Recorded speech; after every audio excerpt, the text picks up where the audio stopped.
Hello बच्चों, मैं शशि चंद्रा आप सभी का स्वागत करती हूँ आपके अपने YouTube channel study with Chandra Shashi पर। तो प्यारे बच्चों, कैसे हैं आप सभी? आशा करती हूँ आप सभी अच्छे और स्वस्थ होंगे। तो प्यारे बच्चों, आज हम जो आपकी गणित की किताब है आनंदमय गणित, उसका जो पाठ 7 है लीना का परिवार, उसको आज हम पढ़ेंगे और समझेंगे। ये यहाँ पर देखिए लीना है और लीना का परिवार है। ठीक है, ये रही लीना और लीना का परिवार। तो पाठ को शुरू करने से पहले ज़रूरी बात, जिन बच्चों ने मेरे चैनल को सब्सक्राइब नहीं किया है वो चैनल को सब्सक्राइब करेंगे और वीडियो को लाइक करेंगे। ठीक है, जिससे आगे आने वाली वीडियो आपको टाइम से मिल जाएगी। तो चलिए शुरू करते हैं आज का पाठ। लीना के परिवार का मिलना जुलना, मतलब जब हम परिवार में रहते हैं तो हम एक दूसरे से मिलते हैं और मिलकर मज़े करते हैं, बातें करते हैं, हंसते हैं, खाते हैं, पीते हैं। ठीक है, मतलब मज़े करते हैं, इंजॉय करते हैं। तो इसी तरीके से लीना के परिवार का मिलना जुलना यहाँ पर बताया गया है। लीना अपने परिवार के साथ एक गांव में रहती है। कहाँ रहती है? गांव में। वह अपने दादा दादी, माता पिता और एक भाई शानबूर के साथ रहती है। तो देखो यहाँ पर लीना अपने माता पिता, ये मम्मी है, ये पापा हैं, ये दादा है, ये दादी हैं और ये भाई है शानबूर, इनके साथ रहती है। ठीक है, उसके चाचा चाची और चचेरे भाई बहन उनके घर के पास रहते हैं। जहाँ लीना रहती है वहीं लीना के घर के पास उसके चाचा चाची और जो चाचा चाची के बच्चे हैं उसके चचेरे भाई बहन हुए, वो उसके घर के पास रहते हैं। किसके? लीना के। तो चलो आगे पढ़ते हैं। लीना स्टूल पर खड़ी है, उसे लंबा दिखना बहुत पसंद है। देखो लीना कहाँ खड़ी है? स्टूल पर खड़ी है। ये खड़ी लीना स्टूल पर, क्योंकि उसको लंबा दिखना बहुत अच्छा लगता है। लीना के परिवार में सबसे लंबे सदस्य पर गोला लगाइए। तो देखो लीना के परिवार में सबसे लंबा सदस्य कौन है? बताओ। दादा है? नहीं। दादी है? नहीं। मम्मी है? नहीं। भाई है लीना का? नहीं। कौन है? लीना के पापा। तो यहाँ पर आपको क्या लगाना है? लीना के पापा पर गोला लगाना है, क्योंकि लीना के पापा लंबे हैं। ठीक है, अब आगे चलते हैं। लीना के परिवार ने अपने परिवार के सभी सदस्यों को मिलने के लिए आमंत्रित किया। आमंत्रित का मतलब होता है निमंत्रण देना, मतलब अपने घर बुलाया है। लीना के परिवार ने अपने परिवार के, मतलब जो लीना के परिवार वालों ने अपने परिवार के कुछ सदस्य जैसे चाचा चाची और उनके बच्चों को अपने घर पर बुलाया है। ठीक है, ये देखो, ये है लीना के पापा, ये लीना की मम्मी, ये दादा, ये दादी और ये चाचा है लीना के, और ये लीना की चाची, और ये लीना का भाई, ये लीना, और ये लीना का चचेरा भाई, ये लीना की चचेरी बहन है। ठीक, अब आगे आओ बातचीत करें। लीना के परिवार में कुल कितने सदस्य हैं? तो चलिए भाई गिनते हैं लीना के परिवार में कुल कितने सदस्य हैं। तो चलो लीना के पापा से गिनना शुरू करते हैं। 1 2 3 4 5 6 7 8 9 10। कितने सदस्य बच्चों?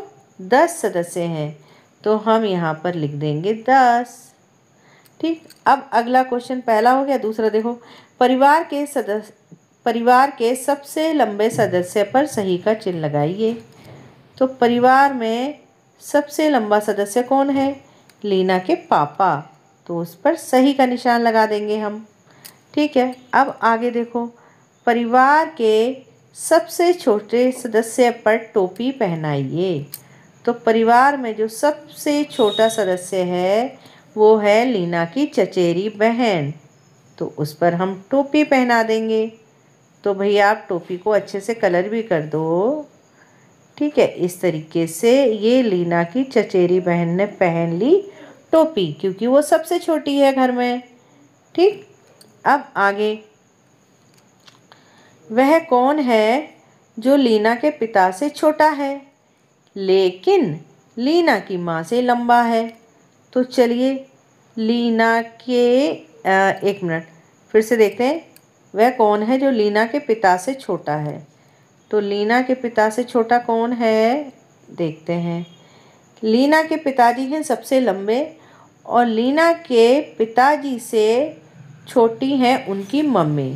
तो यहाँ पर लीना की मम्मी से कोई लंबा होना चाहिए और लीना के पापा से छोटा होना चाहिए, तो वो कौन है? लीना के चाचा। ठीक है, तो यहाँ पर हम उत्तर लिखेंगे, कौन है? चाचा। तो यहाँ पर हम चाचा लिख देंगे। ठीक, अगला देखो, आपके परिवार में सबसे लंबा कौन है और परिवार का सबसे छोटा सदस्य कौन है? पहले तो लिखेंगे सबसे लंबा, तो सबसे लंबा सदस्य कौन है? आप लिख सकते हैं आपके पापा जी। ठीक है, तो पापा लिख दीजिए यहाँ पर कि सबसे लंबा सदस्य घर में कौन है? पापा। और सबसे छोटा कौन हो सकता है? आपकी बहन हो सकती है, ठीक है, या आप हो सकते हैं, जो भी हो आप उसका नाम लिख सकते हैं। ठीक है, अगला क्वेश्चन देखेंगे। अगला क्वेश्चन है, आपकी कक्षा में सबसे लंबा बच्चा कौन है? तो जो सबसे लंबा बच्चा है आपकी क्लास में, आप उसका नाम लिख सकते हैं। तो हम यहाँ पर लिख सकते हैं, हमारी कक्षा का जो सबसे लंबा बच्चा है वो है चैतन्य। ठीक है, और आपकी कक्षा में कितने बच्चे आपसे लंबे हैं? तो आप लिख सकते हैं 15 बच्चे। और फिर आप क्या करेंगे, आपकी क्लास में जो बच्चा लंबा हो आप उसका नाम लिखना इसमें, और आप अपनी क्लास में देख लेना सब बच्चों के बराबर में खड़े हो कि जो बच्चा आपसे लंबा हो उसको गिनते जाएं, और यहाँ पर आप लिख देंगे टोटल बच्चे आपसे कितने लंबे हैं। ठीक है, अब आगे देखते हैं। यहाँ पर आप एक चित्र देख रहे हैं पहाड़ों का। ये देखिए, यहाँ पर पहाड़ है, पहाड़ पे बर्फ़ है, यहाँ पेड़ है, और ये दुकान है, ये स्कूल की छत है, ये स्कूल बस है, ये बच्चा, ये घर है छोटा सा, और ये रास्ता है, ये पत्थर पड़े हुए हैं, ये पेड़ पौधे उगे हुए हैं, ये सूरज है, ये पक्षी, और देखिए क्या, एक घर ये है छोटा सा। तो चलिए देखते हैं इसके बारे में क्या बताया गया है। तो चलिए, लीना पहाड़ी की चोटी पर एक लकड़ी के घर में रहती है। मतलब लीना का जो घर है वो पहाड़ी पर है और वो लकड़ी का बना हुआ है। ये रहा लीना का घर। ठीक है, अब आगे, क्या आप तस्वीर में उसका घर ढूंढ सकते हो? चित्र को देखते हुए सही विकल्पों पर गोला लगाइए। तो देखिए, ये रहा लीना का घर, दिख गया ना आपको? छोटा सा घर है, देखो ये रहा, है ना? ये है लीना का घर। अब हम कुछ प्रश्न दे रखे नीचे, उनको पढ़ेंगे और उनको सही करेंगे। उसका घर दुकान के सबसे पास है। ये बीच में आप एक लाइन देख रहे हो ना इस तरीके की, इसका मतलब है या तो ये सही है या ये सही है, दोनों में से एक सही है। देखो यहाँ पर भी एक लाइन दे रखी है छोटी से, सबसे पास या सबसे दूर, मतलब या तो ये सही है सबसे पास या ये सही है सबसे दूर। ठीक है, दोनों में से आपको एक सही करना है। ठीक है, दोनों में से मतलब इन दोनों में से एक सही करना है और इन दोनों में से आपको एक सही करना है। तो चलिए, पहला क्वेश्चन है, उसका घर दुकान के सबसे पास है या सबसे दूर है? तो देखो, उसका घर क्या है? दुकान से दूर है। दुकान से क्या है? दूर है। ठीक। और स्कूल के सबसे पास है या सबसे दूर है, तो स्कूल से पास है। ठीक है, क्योंकि दुकान तो यहाँ है और स्कूल देखिए यहाँ से यहाँ तक जा रहा है ना, काफ़ी लंबा है स्कूल। तो फिर हम लिखेंगे दुकान से दूर है, दुकान से सबसे दूर है। ठीक है, और यहाँ पर स्कूल के पास है, इस पे सही लगाएंगे। ठीक है, अगला क्वेश्चन है, स्कूल दुकान के सबसे पास है। हाँ जी, सबसे पास है। और लाल छत वाले घर के सबसे दूर है। अब लाल छत वाला घर देखो, ये रहा लाल छत वाला घर। तो लाल छत वाले घर से दूर है ये स्कूल और इस दुकान से पास में है। ठीक है, तो चलो अब करते हैं दूसरा। स्कूल दुकान के सबसे पास है और लाल छत वाले घर के सबसे दूर है। बच्चा स्कूल बस के पास है या दूर है? स्कूल बस के पास से सबसे दूर है। बच्चा स्कूल बस के सबसे पास है और स्कूल के सबसे पास है। अब देखो स्कूल, ये स्कूल बस है और ये स्कूल है। बच्चे को बोला गया है कि ये स्कूल बस के पास है। ठीक है, और ये पूछा गया है स्कूल बस से दूर है। मतलब ये जो बस है इससे आपको बताना है कि बच्चा पास में है या दूर है, और जो स्कूल है वो बस से पास है या दूर है। ठीक है, तो देखो, तो जो बच्चा है स्कूल बस के पास है और स्कूल जो है वो सबसे पास है या दूर है, मतलब स्कूल के, तो वो स्कूल से दूर है। ठीक, अब देखिए आगे, इसे भी जानिए। यह सरदार वल्लभ भाई पटेल की प्रतिमा है। ये जो है ये सरदार वल्लभ भाई पटेल जी हैं, जिसे स्टैचू ऑफ यूनिटी या एकता की मूर्ति भी कहा जाता है, क्योंकि इन्होंने हमारी जो कंट्री है, हमारे देश के सभी राज्यों को एक करने का काम किया था। यह विश्व की सबसे ऊंची प्रतिमा है। पूरे संसार में, पूरे वर्ल्ड में ये जो मूर्ति है इसकी लंबाई सबसे ज़्यादा है और यह गुजरात में स्थित है। ये मूर्ति कहाँ है? गुजरात में। आगे देखो, जो सबसे लंबा है उस पर सही का चिन्ह लगाइए। तो बताओ इन पेंसिल में कौन सा लंबा है? ठीक है, इन पेंसिल में कौन सी पेंसिल लंबी है? ठीक है, ये वाली, तो इस पे सही का निशान लगाएंगे। अब देखो ये तीनों बिटिया खड़ी है ना, ये खड़ी है, ये खड़ी है, इन तीनों में सबसे लंबी चोटी किसकी है? इसकी है, तो इस पर सही का निशान लगाएंगे। ठीक है, आगे देखो, जो सबसे छोटा है उस पर सही का निशान लगाइए। तो सबसे छोटी सब्जी कौन सी है? भिंडी की, तो भिंडी पर सही का निशान लगाएंगे। सबसे छोटी शर्ट ये है, इस पर सही का निशान लगाएंगे। जो सबसे मोटा है उस पर सही का चिन्ह लगाओ। तो सबसे मोटी किताब है ये वाली और ये वाला बक्सा। ठीक है, आगे देखो, जो सबसे पतला उस पर सही का निशान लगाइए। ये तो बहुत आसान है, ये पेड़ सबसे पतला है और ये मोमबत्ती सबसे पतली है। ठीक है, अगला देखो, सोचिए और बनाइए। इससे लंबी छड़ी बांस बनाओ, इससे लंबी छड़ी या बांस बनाओ। तो आप ऐसे करेंगे या ऐसे करेंगे, इससे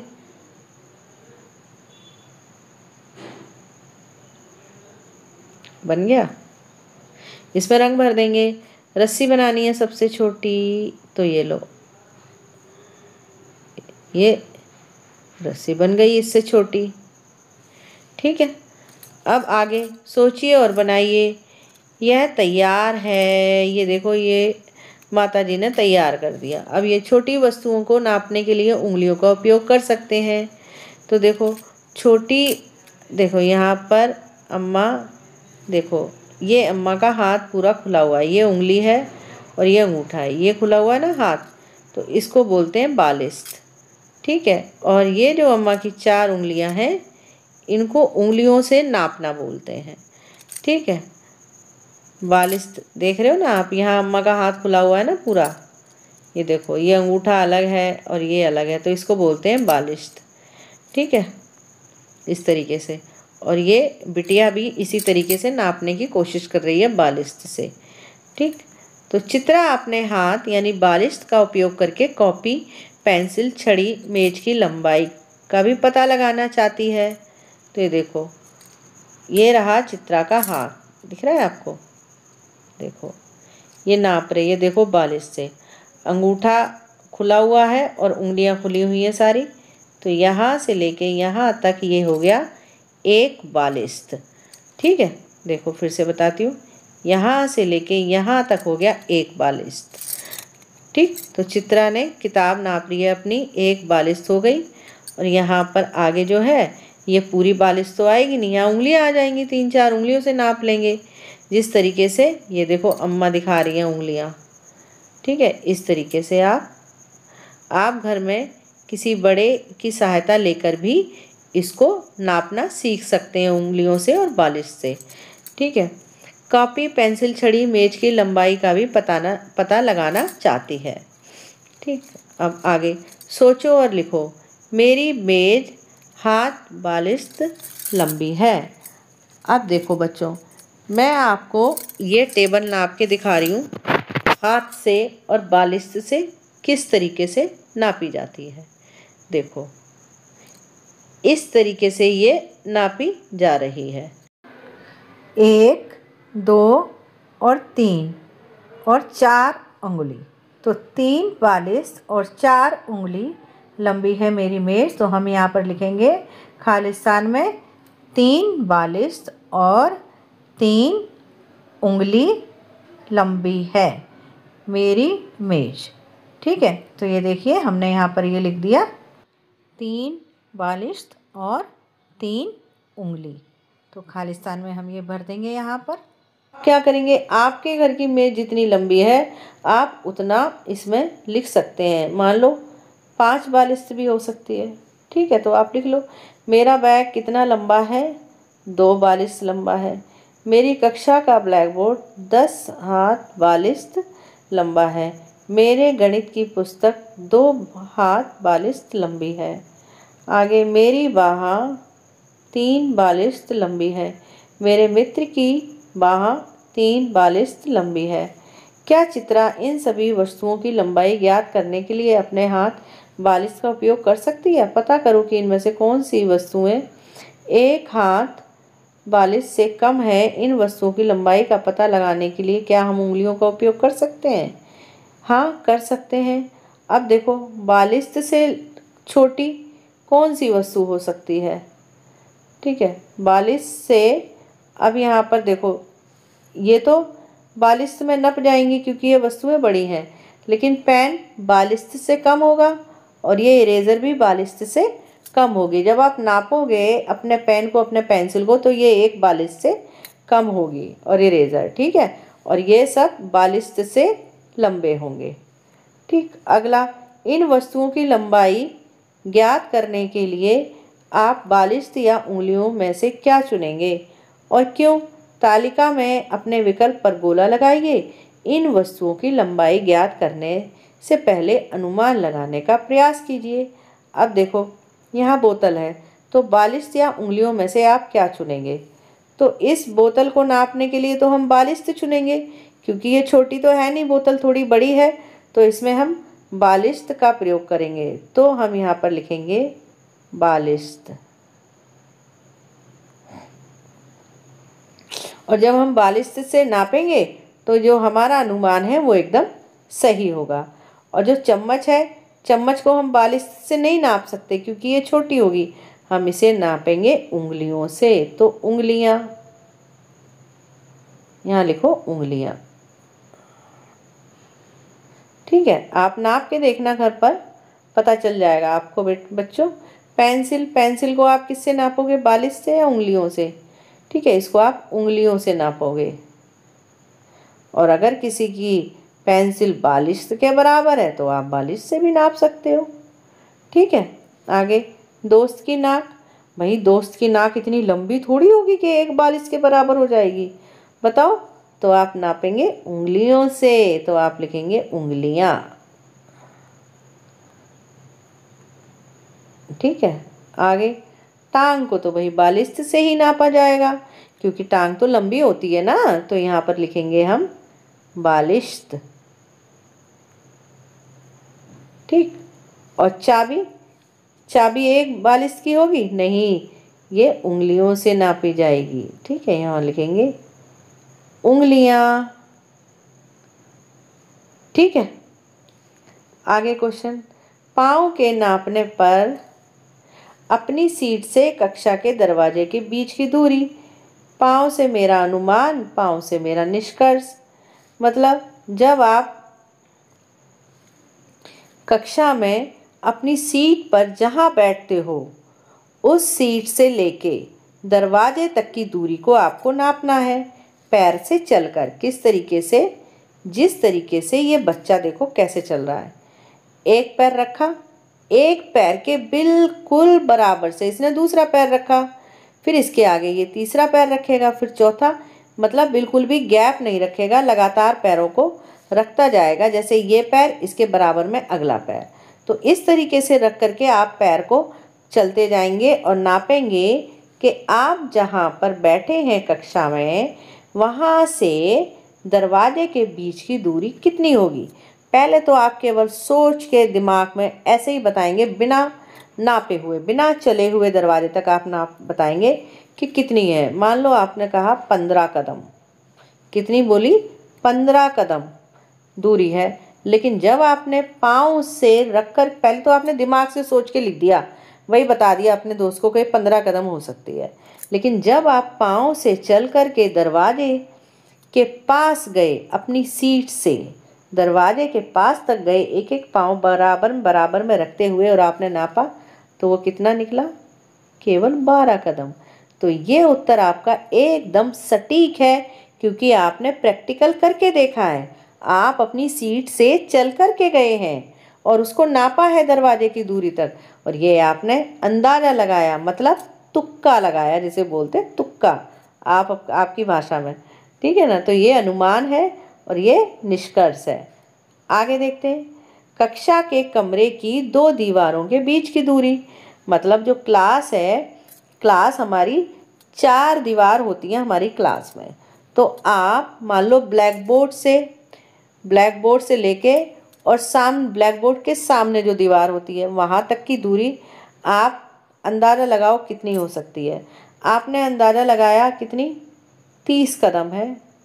लेकिन ठीक है, जब आपने निष्कर्ष निकाला तो वो कितनी निकली, 25 कदम निकली। ठीक है ना, तो वो 25 कदम निकली। और जब आप ये अनुमान लगा रहे हैं और ये एकदम सही उत्तर है, तो आप क्या करेंगे, इस तरीके से आप ये वाले जो सवाल हैं आप अपनी कक्षा में करके देखेंगे। बच्चों, अपने पैरों से चल करके नाप के देखेंगे कि कितनी दूरी किसके बीच आ रही है। देखना बहुत मज़ा आएगा जब आप करेंगे ये। अपने बिस्तर से शौचालय के बीच की दूरी नापिए। मान लो आपने अनुमान लगाया कि है 20 कदम और वो निकली कितनी, 18 कदम।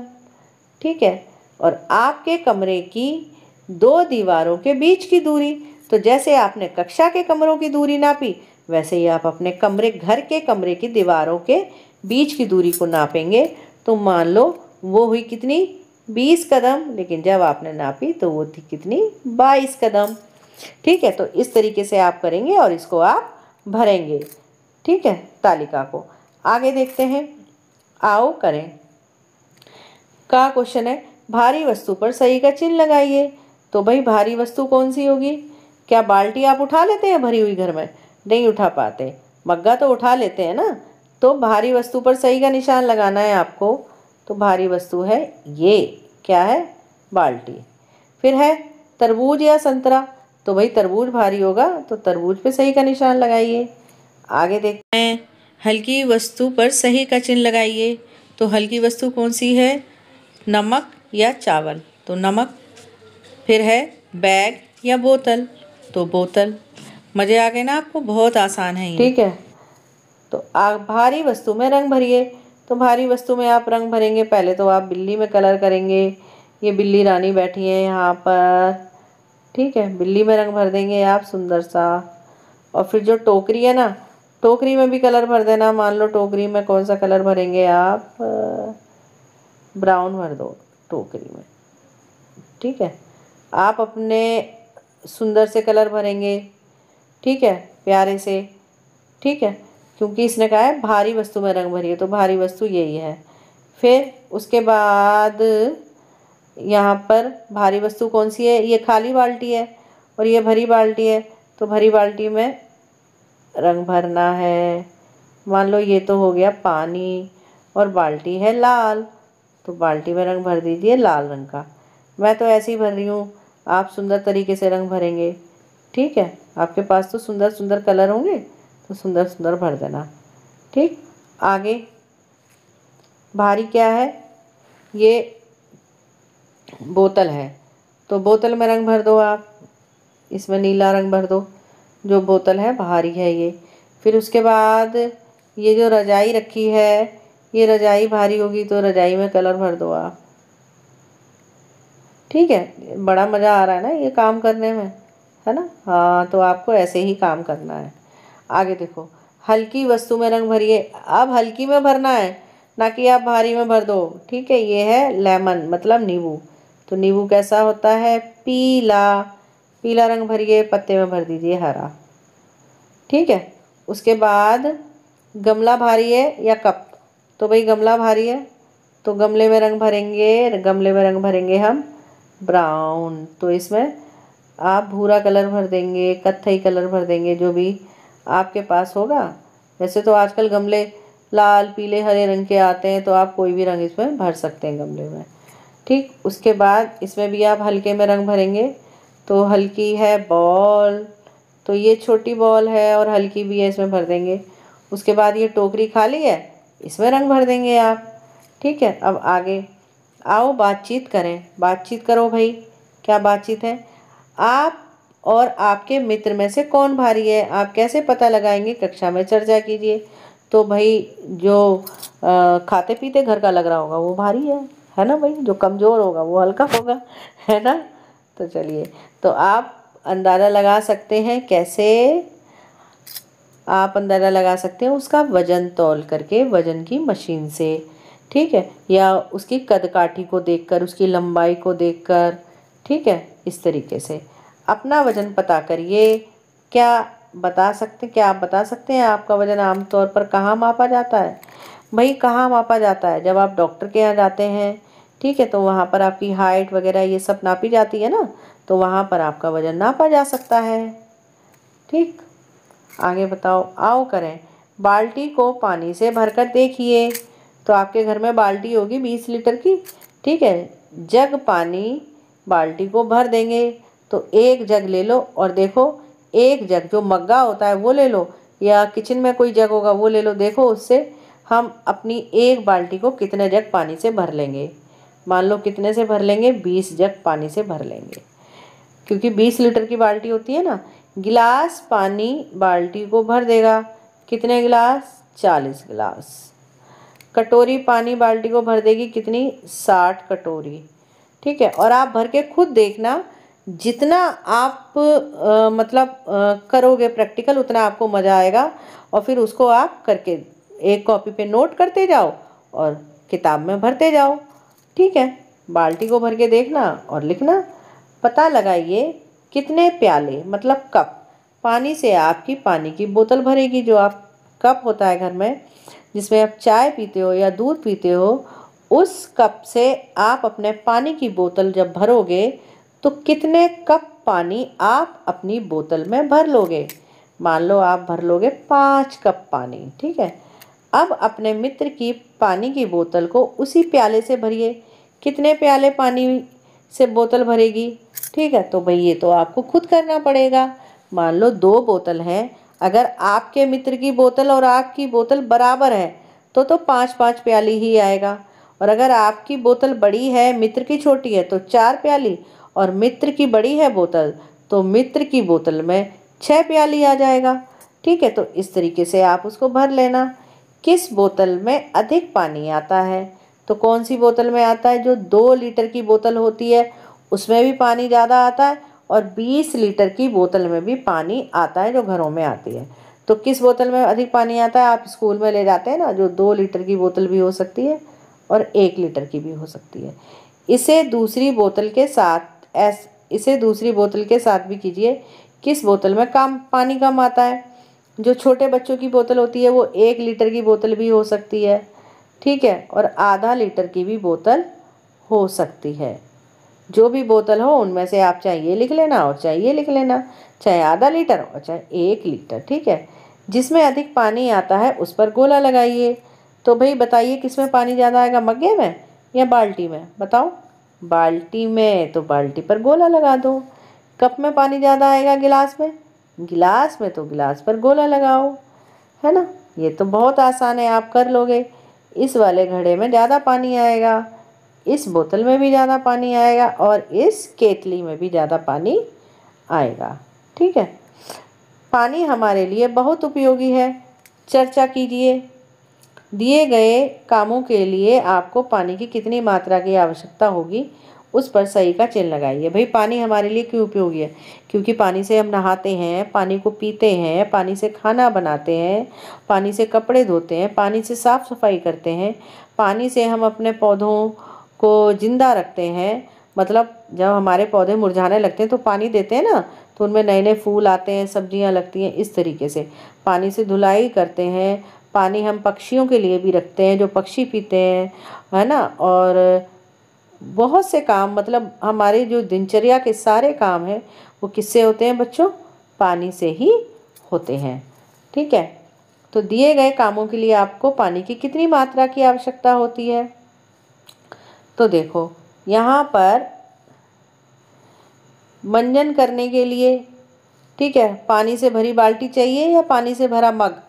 तो भाई ब्रश करने के लिए तो आपको 1 मग पानी ही चाहिए, तो इस पर सही निशान लगाएंगे हम, मग पर। आगे देखो, नहाने के लिए क्या आप इतना पानी यूज़ कर लेंगे? नहीं, 1 बाल्टी पानी बहुत है। इस टंकी से तो पूरे घर नहा लेगा, सारे घर के काम हो जाएंगे, है ना बच्चों। फिर आगे देखो, 2 गिलास नींबू पानी बनाने के लिए आपको 1 बाल्टी पानी चाहिए क्या? 1 बाल्टी पानी चाहिए? नहीं, कितना चाहिए? 1 जग पानी, ठीक है ना। बहुत आसान, मज़ेदार। अब देखो, जो पौधों में पानी देना है आपको, तो ये इतना सा गमला है, इतने बड़े गमले में आप कितना पानी दे दोगे? 1 बाल्टी पानी या 1 मग पानी? केवल 1 मग पानी, है ना। अब देखो, परियोजना कार्य क्या है? चर्चा कीजिए कि नहाने के लिए फव्वारे या बहते हुए नल के पानी की जगह बाल्टी में पानी लेकर नहाना क्यों आवश्यक है? क्यों आवश्यक है? क्योंकि जब हम अगर फव्वारे से नहाते हैं तो हम साबुन भी लगा रहे हैं, नई भी लगा रहे हैं, लगातार पानी बहता जा रहा है नल से और फव्वारे से। लेकिन जब हम बाल्टी से नहाते हैं तो 1 मग्गा पानी डाला, पहले बॉडी को हमने गीला करा, शरीर को गीला करा, फिर साबुन लगाया, फिर उसके बाद 2-4 मग्गे पानी डाले और हम नहा लिए। और जब हम फव्वारे से पानी से नहाते हैं या बहते नल से, तो पानी लगातार बेफालतू के बहता रहता है, फालतू में पानी चलता रहता है और पानी बर्बाद होता है, ठीक है। अगला देखो, रंगीन पट्टियों को फाड़िए और चिपकाइए जिससे पट्टी का एक हिस्सा छोटा और दूसरा हिस्सा लंबा हो जाए। पट्टियाँ अलग अलग आकार की होंगी, ठीक है। ये देखो, छोटी पट्टी लगाओ यहाँ पर और लंबी पट्टी लगाओ। मान लो ये छोटी पट्टी है, ये लंबी पट्टी है, ठीक है। इस तरीके से इन वस्तुओं की सूची बनाइए जिन्हें उठाना आसान है और जिन्हें उठाना कठिन है। तो आसान किसको है उठाना? मान लो पेंसिल को, आप यहाँ पेंसिल लिख लो, ठीक है। यहाँ पर किसे उठाना? बैग को। स्कूल बैग थोड़ा भारी होता है ना, ठीक है। और आसानी से किसे उठा सकते हो? मग। और बाल्टी क्या है? उठाना कठिन है, बाल्टी, ठीक है। और क्या हो सकता है? और आप क्या उठा सकते हो हल्के से, बताओ? तौलिया हल्के से उठा सकते हो या रुमाल हल्के से उठा सकते हो, लेकिन रजाई या कंबल जो है वो भारी है ना। तो चलिए, ये हो गया आपका पाठ पूरा। मिलते हैं अगली वीडियो में, तब तक के लिए बाय बाय। और वीडियो को क्या करेंगे? लाइक करेंगे और चैनल को सब्सक्राइब करेंगे। मिलते हैं अगली वीडियो में, तब तक के लिए बाय बाय।